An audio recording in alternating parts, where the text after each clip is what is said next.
kegagalan untuk dapat beasiswa itu sesuatu yang besar gitu kan. Jadi bener-bener mental down gitu, sedih banget, kayak mau ngapain ya, kayak gitu-gitulah. Jadi cukup berat untuk menghadapi kegagalan besar di awal gitu. Nah, tapi beruntung kemarin itu waktu gagal tidak sendiri. Maksudnya ketika kita mendaftar kan ada teman juga yang mendaftar dan sama-sama gagal kayak gitu. Jadi mungkin kalau teman-teman di sini mau daftar, cari teman juga gitu kan. Jadi siapa tahu sama-sama gagal juga, jadi bisa saling menepuk pundak kayak gitu kan. Itu. Tapi temannya tuh nggak harus dari awal ya. Jadi saya dulu kenalan teman-teman saya yang sesama gagal-gagal ini dari pas waktu seleksi gitu dan persiapan. Jadi sekarang masih ada sih harusnya kayak grup-grup Telegram kayak gitu kan, atau grup-grup beasiswa untuk mempersiapkan beasiswa ABC kayak gitulah. Nah itu saya join di grup itu. Nah itu sedikit menyembuhkan bahwa oh bukan saya aja nih yang gagal di dunia ini, di dunia perbeasiswaan ini kayak gitu. Itu sih yang bikin instan ya, bikin cepat sembuh lagi, terus cepat bangkit lagi secara instan. Karena saya nggak sendiri gagalnya gitu. Karena kalau flashback udah ngelakuin A B C D E udah maksimal bla bla bla kayak gini-gini kayaknya bisa sih. Tapi ya kan kita harus nerima takdir gitu kan. Itu yang pertama untuk kegagalan beasiswa.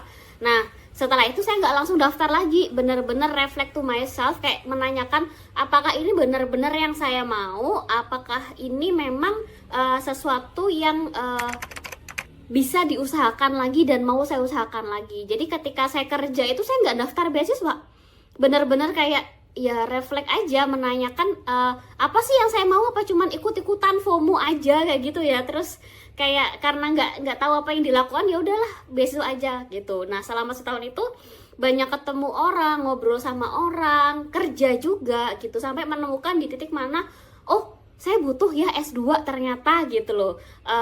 Ketika mengajar tuh saya menemukan hal itu. Jadi saya menemukan motivasi kembali untuk mengejar kembali apa yang dulu saya gagal gitu. Nah setelah dapat motivasi itu yang cukup kuat ya, bukan hanya FOMO atau ini udah disiapin dari lama kayak gitu-gitu, ada kebutuhan akhirnya mempersiapkan lagi dengan lebih baik. Nah yang saya daftar nggak LPDP aja, jadi banyak gitu. Jadi kalau kan saya maunya ke UK nih, saya daftar ke Chevening, terus coba lihat Amerika juga bagus, cari-cari Fulbright. Australia kan juga ada ya, TESOL-nya bagus ya, saya cari-cari AS gitu. Jadi semua beasiswa dikumpulin, dicoba kayak gitu, sampai akhirnya LPDP buka batch yang tahun depannya itu kan.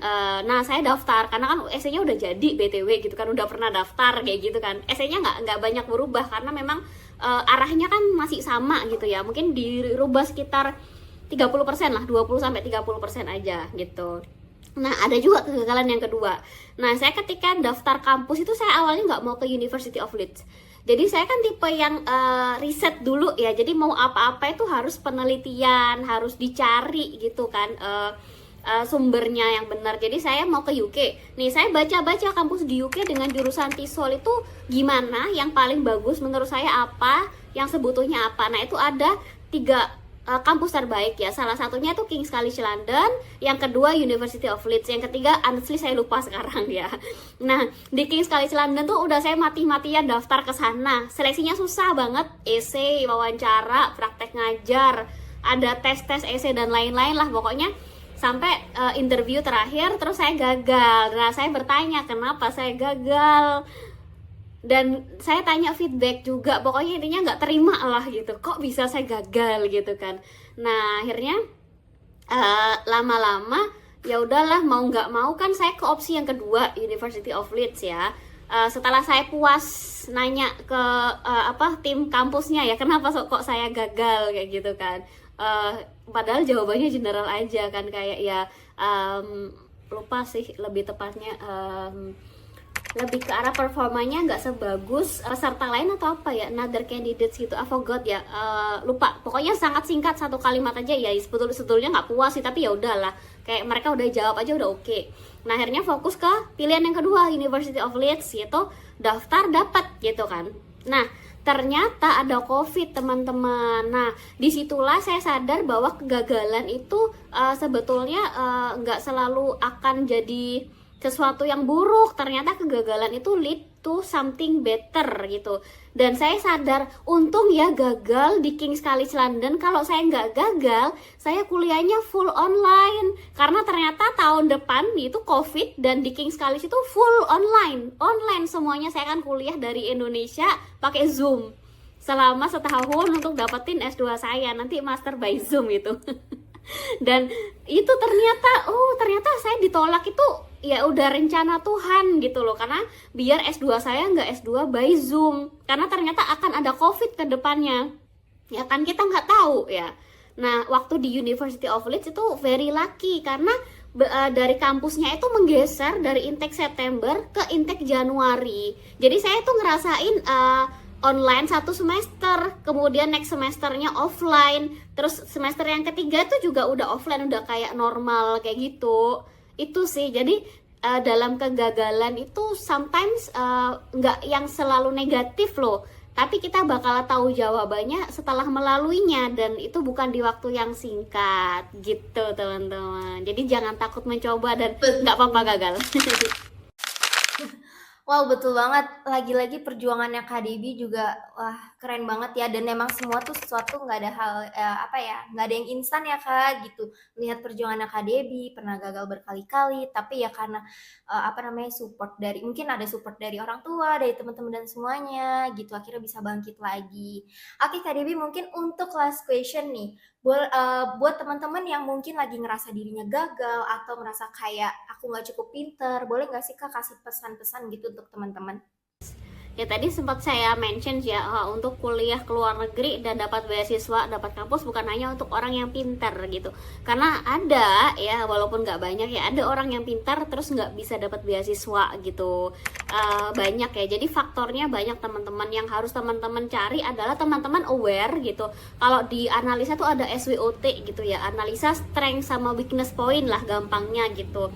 Jadi saya dulu sadar ya, saya nggak pintar-pintar amat karena IPK-nya juga cuma 3,6, maksudnya bukan di ranah akademik yang pintar banget gitu loh. Nah, ketika saya sadar saya nggak terlalu pintar, saya harus punya kelebihan lain gitu, yang tidak dipunya oleh teman-teman saya yang pintar, yang very brilliant, yang menang olimpiade itu misalnya. Nah, saya melakukan investasi di hal lain, di organisasi seperti itu, kemudian di kegiatan sosial gitu.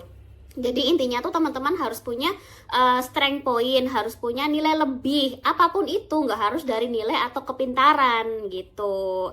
Nah, kalau teman-teman merasa nggak pintar, berarti yang harus dilakukan adalah belajar lebih gitu. Jadi kalau orang yang pintar emang naturally dia dari Tuhan dikasih kepintaran, dia cuma belajar sejam dia udah bisa. Nah, kalau teman-teman yang merasa nggak terlalu pintar, ya teman-teman harus belajar 5 jam, mungkin 10 jam gitu, lebih banyak gitu. Jadi gimana mengelola waktu aja sih sebenarnya. Beda ya, males sama yang nggak pinter gitu. Banyak kok yang nggak pintar Bener-bener tapi Kak. dia sangat Iya. disiplin dan rajin gitu.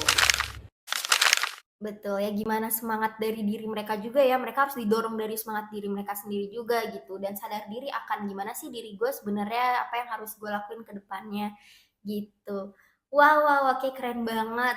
Nah itu dia teman-teman, tadi tuh udah banyak banget kita dapet insight dan motivasi dari Kak Debbie, jadi buat teman-teman yang misalnya lagi ngerasa dirinya kayak worthless gitu, yang ngerasa insecure juga, atau kayak lagi pejuang beasiswa tapi maju mundur, coba deh teman-teman dengerin nih motivasi dan insight-insight dari Kak Debbie, karena ya emang bener banget gitu, dan emang semua sesuatu juga setiap orang tuh garis start sama finishnya juga beda-beda ya Kak gitu. Jadi ya nggak bisa disamakan, tapi yang bisa kalian lakukan adalah ya semangat gitu. Kalian jangan pernah apa namanya, jangan berhenti mencoba lah seperti itu.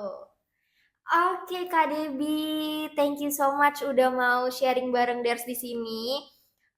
Selain teman-teman Ders yang mungkin termotivasi, aku juga termotivasi sih Kak. Semoga aku nanti bisa mengikuti jejak Kak Debbie, mau mencoba daftar beasiswa juga seperti itu. Oke Kak Debbie, mungkin untuk sesi obrol kita sudah sampai sini. Nah buat teman-teman yang udah nonton, jangan lupa lagi nih untuk klik subscribe, like, dan komen, karena kita di setiap hari Jumat akan selalu hadir video-video terbaru dengan guest-guest yang luar biasa semua. Oke, thank you guys for watching. Aku mau ngucapin thank you buat Kak Devi. Iya, sama-sama. Bye-bye, Semangat ya Kak. semua.